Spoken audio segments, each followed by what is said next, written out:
Hello people, this is going to be my first video talking about cars because I am a car guy and let's get straight into it. Right, so the first question that I want to just throw out, or I should say the first thing I want to throw out, really, it's not even a question, is that the cars that I like, specifically the cars that I want to own right now. Right, there are 6 cars. The BMW E46 M3 with the S85 swap. Number 2 would be the Honda NSX, the 1991. Number 3, the Subaru Impreza WRX STI hatchback. Number 4, the Audi RS3 Saloon, the new one. Number 5th, Lotus Elise S1. And number 6, my all-time favorite Suzuki Cappuccino. I would really like to have these 3 cars in my garage. If I had the money, if I had a garage, I mean, we have a garage, but it's very small. It can only accommodate 3 cars, almost half the cars that I want.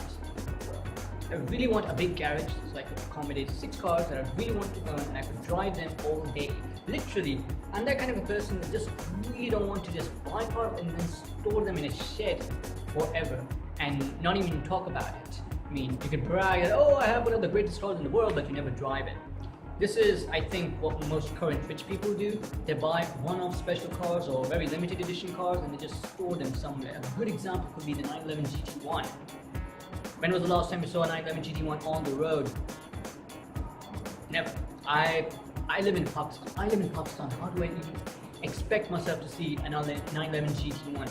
In Dubai, you have a slight chance. In UK, you have slight chances. But in America, I think 911 GT1 is still illegal. I mean, it's not. I think it's a banned car. I have no idea. But this car in particular is very rare. So goes with the McLaren F1. So goes with the S1 Mercedes. They're very rare cars. They're like very limited edition cars, and people just don't drive them. Me particularly. I mean, first of all, these cars are, budget friendly. Except for Honda NSX. I mean, it's going to, I think the value for this car is going to increase over time. So, viewers out there, potential Honda NSX buyers, if you're going to buy it now before it's too late. Otherwise, you're going to exceed in value too much. They're going to be auctioning for, I don't know. There will be a time the NSX is going to cost $500,000 or maybe £500,000. Very expensive by the time their value creeps. This is the right opportunity. You can get around, go source one if you can, and yeah. So really, 6 cars, and I want to drive all my 6 cars every day. It's not like 6 cars for 6 days. I mean, 1 car per day. No, I'm not that kind of person. If I'm gonna own these cars, I literally want to drive them one by one every day. It's like, for this amount of time, I'll be driving this. For that amount of time, I'll be driving that. It's, you get a chance to drive each and every other car and appreciate why you bought them in the first place. Realistically, I mean, yes, you're spending a little bit of time, but you're gonna spend those little times every day, so they'll add up, so it's not a big deal. Yeah, 6 cars, they really do make a difference. I think I mentioned before the video started, actually I didn't. I'm drinking a pina colada coffee. Literally, it's a pina colada flavored coffee. And I just don't know how to make a proper coffee. It's just mostly water with a little bit of milk. So I think it doesn't taste that great, but yeah, that's it. Yeah, good cars that I've seen lately. That's another thing I want to talk about. I saw today another Subaru Impreza WRX. I'm not sure if it was an actual STI because it had the WRX wing, not the STI big style. Actually, you know what? In fact, I have the diecast. I have the rally version of the Impreza. This is the Hawkeye. It was before one. I think it was called a Blob Eye Impreza. But it had this sort of style, it didn't have this style wing. It had the WRX wing. But by the way, I was lucky enough to get this, rally diecast version of the Impreza because, in fact, I bought Where did I left off? I think I was talking about this. Yeah. Okay, so, oh yeah, the cars that I've seen today were the Subaru WRX STI and potentially an STI, and the second car that I saw a while ago was, I'm not sure, it was either a Nissan S12 Silvia or a Toyota A60 Celica. Either of the two, because the body was similar, but it had the taillight of a Celica. But from the side, the wheelbase was short, so I was thinking, is it basically a Nissan S12 Silvia, the A60 Celica's taillight? I will never know. But other than that, yeah, nothing much special. I just bought 4 die-cast cars. This is included. This is one of them. So let me show the rest of the 3. So this is this Impreza. The second car I got is the Hurricane Spitfire. This is in the GT3. So I got this in gray color. I think this was the first launch color, if I can remember, because the GT3 was green color. So yeah, it's a fairly good car. I mean, I think the wing is slightly high. It's way higher than its actual car, maybe. And the tailpipe is very small, but I don't really care because these are very small details for 136 scale. So it's really barely noticeable. I mean, no one would even bother looking at the exhaust pipe. This is the overall shape. Alright, the next car is the C6 Corvette Z06. This is the, I think in my opinion, a better, die-cast car in my lineup here. So this is much nicely detailed. The paint is really solid. But this is a really good looking die-cast, and I'm pretty happy I bought this. And last, and this is actually the worst die-cast I have. This is the Z4 GT3.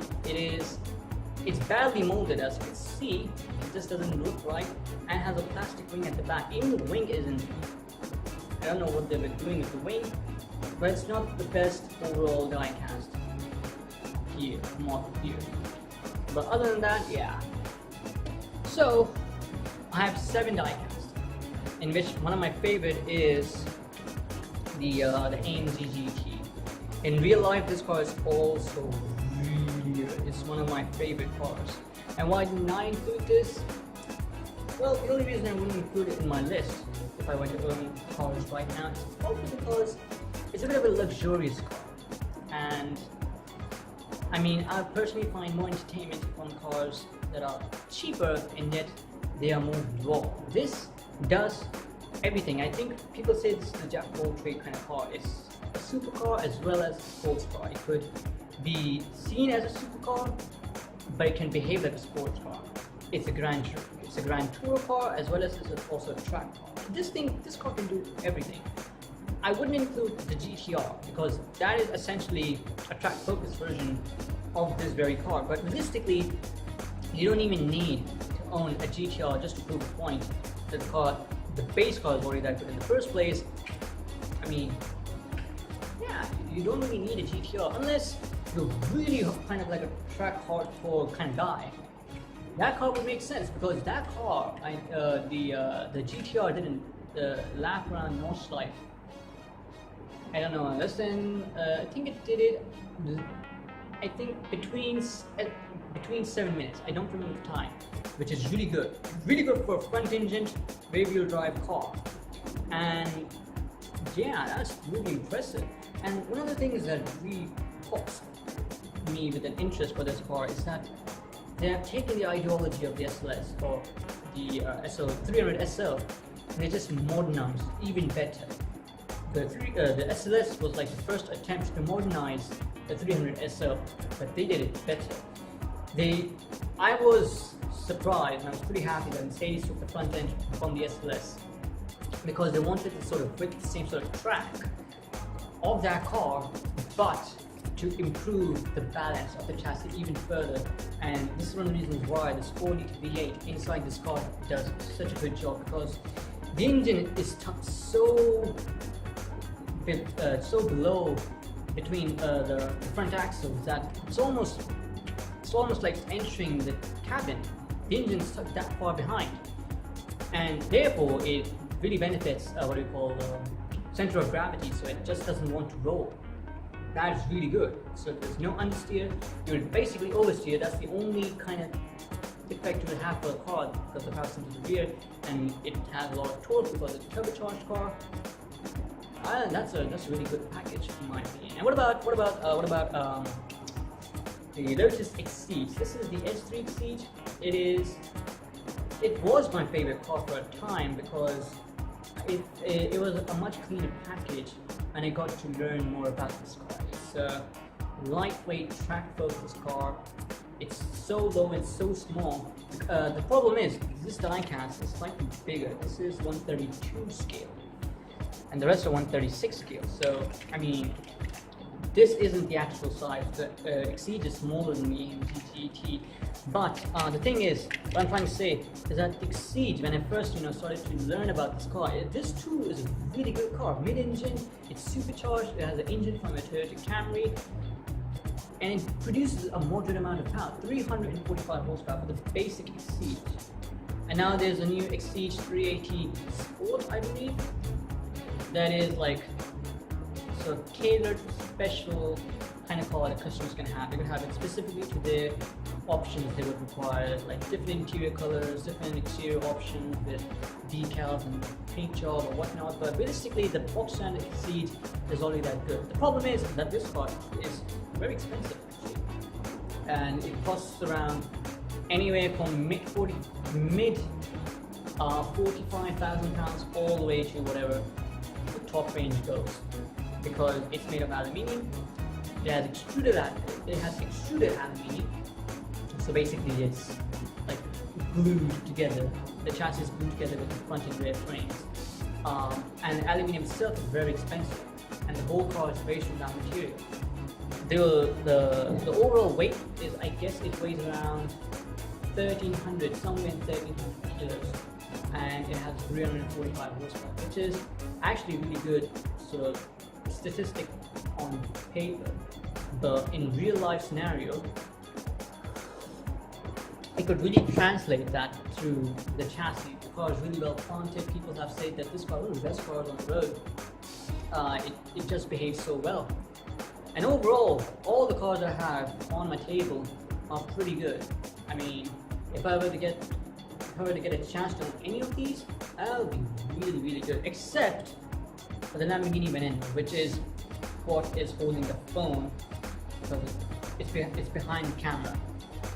The only reason I don't really particularly like showy kind of cars really are that they're basically show cars with an overly priced tag, exaggerated price tag. Oh man, yeah, just asking about $1 million asking price for some cars, or you could go even way further, like for the new recent Rolls-Royce Sweptail that took 4 years to build. And what does it do? It just mocks everything on the road. Like a gentleman, really. That's what it is. It's 2 years to build and cost $13 million. That's insane. If I want to really feel the luxury, I'll just go buy myself a Lexus LS400. I mean, that's it. That's the end of the deal. I'm not even talking about the recent one. I'm talking about the old 1990 one. That's it. I mean, that was a luxury car for affordable sort of audience. Why not go for that? Yeah, really, that's the thing. And yeah, I really want to own a car, but I can't own a car because, well, come to think of it, the best thing I could do is actually own a computer and play some video games that consist of cars that I really like. Yeah, that's about it. Oh, and by the way, I'm the admin of 4-Wheel Nation. If you want to check out the page, go to this link. I'll put in the description. I'm also on Car Throttle. You can check me on Car Throttle. And so yeah.